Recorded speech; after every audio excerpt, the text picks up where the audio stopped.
Alright, I'm fixing to tear into Daryl's engine. Yeah, this is a first Ford I've ever messed with in my life.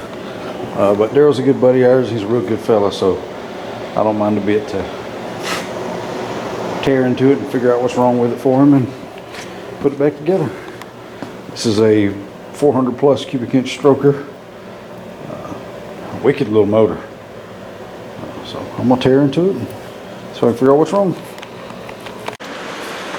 Alright, so this thing, when you rotate around, it would click, and I figured out what the clicking was. It was actually the valve spring getting caught on the head pocket, because the pocket's not big enough for that big of a valve spring. I mean, they fit, but it's just really tight. And what's happened is, as you rotate it around, the spring touches that side and goes pow.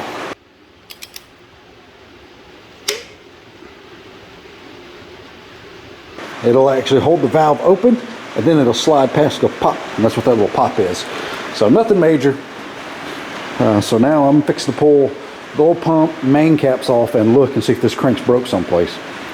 I don't think it is, but I'm going to check just to be sure. All right.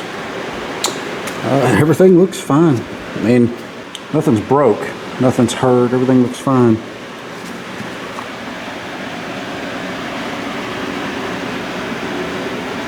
So I don't think there's anything wrong with the bottom end of this motor. The bearings and stuff, you can look at the bearings here. Bearings, I think they've, see how the clearance is a little tight on the corners there?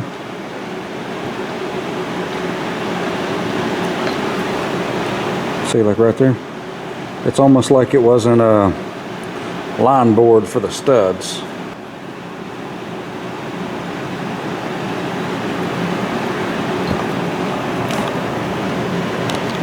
This is what's making the popping right here. See that right there, how close that is? Well, it's actually rubbing up against it. See that coil? Well, the spring is rubbing up against that head. And like, look, the pockets is too narrow for, see how that one's actually setting up? The spring is setting up on the pocket. See that? It's so hard to see with this light right there. It's not seated. See that one too? The pockets is almost the exact same size as the spring, so it needs a smaller OD spring.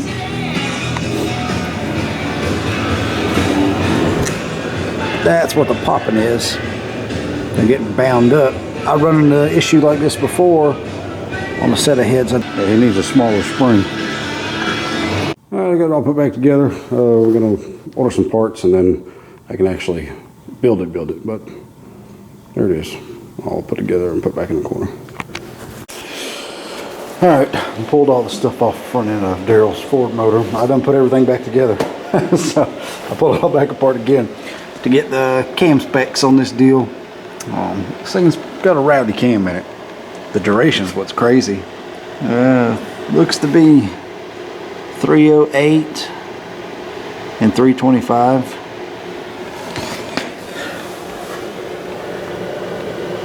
Yeah, 308, 325. So that's 308 on the intake, 325 on the exhaust. That's a lot of extra on the exhaust, which means this is a power adder cam, you know, nitrous boost, whatever. You see the wear on the bronze gear. It's got a good deal of wear on it. And it ain't even old. It's a new bronze gear, so I'll be changing that out. But yeah, cool. And it's a Bullet custom cam for him. So I had to pull this stuff off so he could holler at Bullet and get a set of springs sent to him, because the OD on these springs is just way too big, which I need to measure real quick. Yeah, I done put all this stuff back together and then I take it all back apart, which I gotta re-pull it all back apart again because he's ordered different main studs for it. So, but everything's just, it ain't like bolted to get like torqued together, it's just put back together so everything stays where it needs to stay. These Fords are crazy, man. They have one bolt holding the cam gear on with this super long dowel, and then it has a retainer plate, which is really cool, so I don't guess you really have to worry about setting the end plate because it can't move because of the retainer plate. That's really cool. But yeah, so let's check this out. I was talking about that bronze gear being wore. Watch this.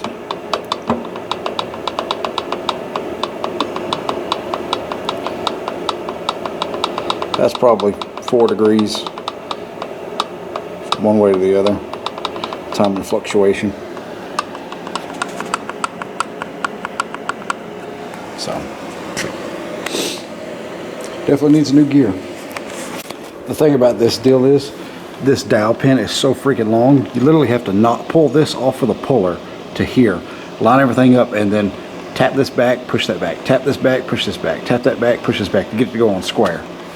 And it is dot to dot like it's supposed to be. Just, man. And I used blue Loctite on the retaining plate and torqued them. So everything's good. I think they went to 20 foot-pounds, somewhere in there, with Loctite on them. So they're good. Now I gotta do that booger. Alright, I got Daryl's bottom end and stuff all together. New ARP main bolts. Just new oil pan gaskets. This right here. The old one had a stock bolt right there, and then it didn't have a stud on the other side. So the new kit had all that. So cool. Everything's torqued to spec. Went 40, 80, 110 on the mains. So everything should be good. Just gotta button it up now. Button up the bottom end. Alright, got the old head gaskets off, and the old head studs out, put new head studs in. I gotta go grab my thread sealer to put down in there.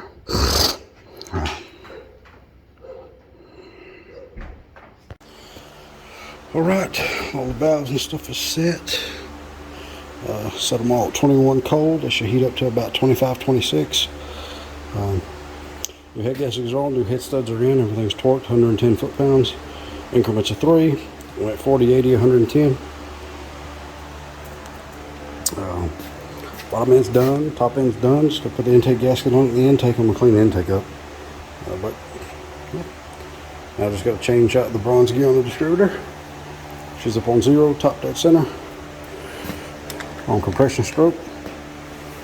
So she's pretty much ready. Alright, there it is. Got the intake clean, everything's on, valve cover stuff clean, everything on. Still got to find a longer bolt for that right there and clean right in there. But everything's clean, everything's on. Getting that freaking bronze gear off, I tried and tried.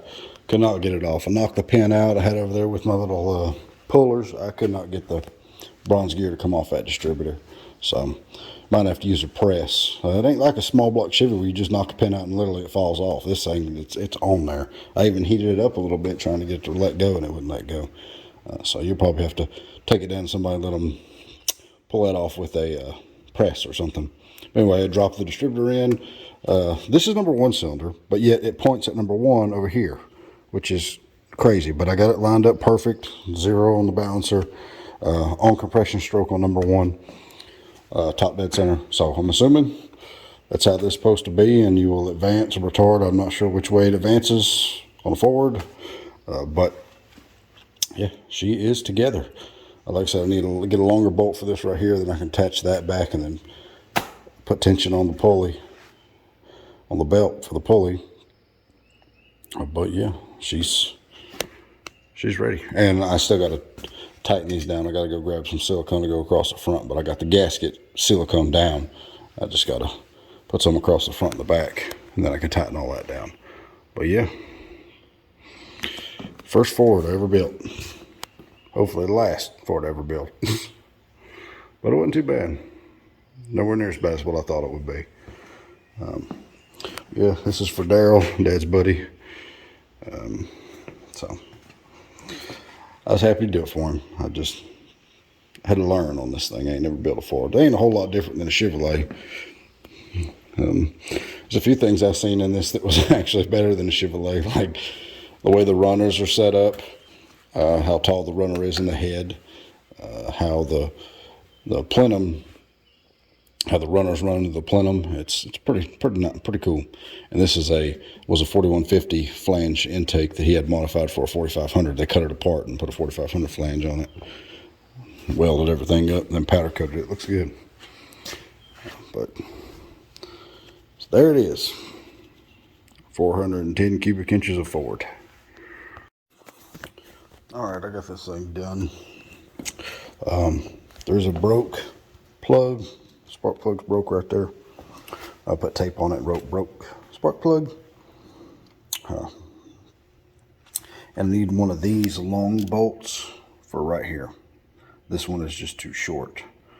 And I don't want to take either one of these out and swap them because these go in all the way and thread good. So I don't want to mess with them. So we need one long one for over here. What I did with the distributor, number one's right here, but the actual rotor inside is about right there. So that's probably the advance. So if I was to rotate the engine over, this would probably hit in probably 40 degrees locked out, because that's probably where the timing was at, probably 38 to 40, I would say. So this thing rotates, that should fall right there and fire advanced, because this is number one. And number one over here, I mean, I'm pretty sure I got all the plug wires right. I went back and double checked. That's in there, so it should fire up. I would put oil in it, prime it, and then see what happens.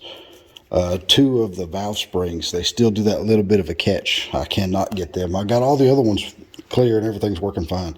It's just when you rotate over, there's two little clicks. One on right there and one right here. Just barely though. So I don't know. Don't think it'll hurt nothing. It's probably done that since the engine was ever put together. But yeah, it's like the inner spring is just a little bit too big for the outer spring, and it just tries to catch just a little bit. Don't hold the valve open. It don't do nothing stupid. It just, you can just hear the little tick. But yeah, so that's pretty much a wrap on this Ford motor. All right, there you go, Daryl.